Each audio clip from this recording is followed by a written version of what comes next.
Psalm 67 verse 5 and 6. దేవా ప్రజలు నిన్ను స్తుతించుదురుగాక, ప్రజలందరూ నిన్ను స్తుతించుదురుగాక, ప్రజలందరూ నిన్ను స్తుతించుదురుగాక. అప్పుడు ఏమవుతుంది? చదవండి.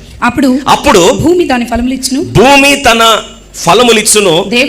దేవుడు మా దేవుడు మమ్మను ఆశీర్వదించును. కాబట్టి గొడ్డు బారిపోయిన జీవితాల్లో ఫలభరితమైన జీవితముగా మార్చబడాలి అంటే కీర్తనకారుడు స్పష్టంగా అంటున్నాడు, ప్రజలందరూ నిన్ను స్తుతించుదురుగాక.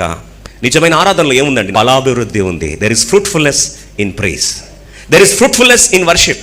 ఎప్పుడైతే నువ్వు కృతజ్ఞతాస్తులు చెల్లిస్తావో ఆ గొడ్డుపోయిన ప్రాంతం ఏమవుతుంది? అక్కడ ఫలభరితంగా మారుతుంది. ఈరోజు కొన్నిసార్లు ఆర్థికంగా, మానసికంగా, భౌతికంగా, కొన్నిసార్లు నీ వృత్తిపరంగా గొడ్డుబారిపోయిన పరిస్థితులు ఉన్నావా? ఫలాభివృద్ధి లేక బాధపడుచున్నావా? కొన్నిసార్లు గర్భఫలం కూడా లేకుండా బాధపడుచున్నావా? ఎన్నో సంవత్సరాలు అవుతుందండి గర్భఫలం లేకుండా బాధపడుచున్నామండి. ఎప్పుడు దేవుడు హన్నాను గుర్తు చేసుకున్నాడు? ప్రార్థన చేసినప్పుడా, ఆరాధన చేసినప్పుడా?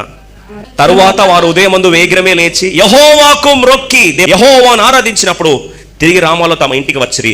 అంతటా ఎల్కానా తన భార్యకు హన్నాను కూడెను, యెహోవా ఆమెను జ్ఞాపకము చేసుకున్నా. ఈ రాత్రి ఎవరైతే ఎదురు చూస్తున్నారు నిజమైన ఫలము గురించి, ఈ రాత్రి దేవుడు మిమ్మల్ని జ్ఞాపకం చేసుకున్నాను గాక. మరి దేవుడు జ్ఞాపకం చేసుకోవాలంటే ఆరాధించిన వెంటనే అక్కడ ఏమో యెహోవా హన్నాను జ్ఞాపకం చేసుకున్నాను. బిడ్డలు పుట్టిన తర్వాత కృతజ్ఞతాస్తులు చెల్లించాలా? బిడ్డలు పుట్టక మునుపు కృతజ్ఞతలు చెల్లించాలా?